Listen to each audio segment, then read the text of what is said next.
महाराष्ट्र राज्यात यावर्षी लोकसभा निवडणुका आणि वर्षाच्या शेवटी विधानसभा निवडणुका पार पडल्या। त्याचबरोबर आता राजकीय वर्तुळात महानगरपालिका निवडणुकीच्या चर्चा रंगल्या आहेत।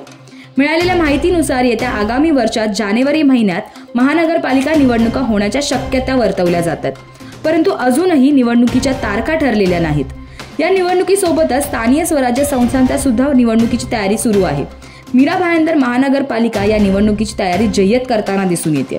यामध्ये निवडणूक केंद्र, मतदान केंद्र, साहित्य निविदा, प्रचारासाठी लागणारे मैदान, जाहिराती हे सगळं ठरवण्यासाठी प्रशासनाने काम हाती घेतले आहे।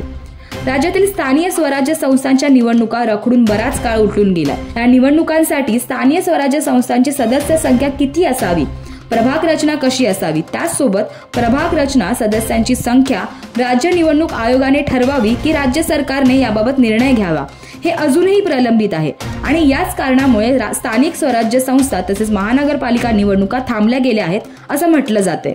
येत्या 22 जानेवारी 2025 रोजी यावर निकाल येण्याची व त्यानंतर निवडणुका लागण्याची शक्यता वर्तवली जाते। तत्पूर्वी ज्या महानगरपालिकांमध्ये लोकप्रतिनिधींचा कार्यकाळ पूर्ण झाला आहे अशा ठिकाणी प्रशासकामार्फत कामकाज पार पाडले जाते। सध्या महानगरपालिका आयुक्त संजय काटकर यांच्या मार्गदर्शनात कामकाज बघितलं जाते। तसेच संजय काटकर यांनी सचिव विभागाला निवडणुकीची तयारी करण्यासाठी कामे देखील सोपवली आहेत अशी माहिती समोर येते। 22 जानेवारी 2025 रोजी सर्वोच्च न्यायालयाने निकाल दिल्यानंतरच महानगरपालिका निवडणुकीचा मार्ग सुकर होणार आहे। या निवडणुकीसाठी इच्छुक उमेदवारांची उत्सुकता आता शिगेला पोहोचली। मीरा भाईंदर महानगरपालिकेने निवडणुकीसाठी सुरू केलेल्या कामावर तुमचं काय मत आहे ते कमेंट करून नक्की कळवा आणि अशाच बातम्यांसाठी पाहत रहा MB लाईव्ह मराठी।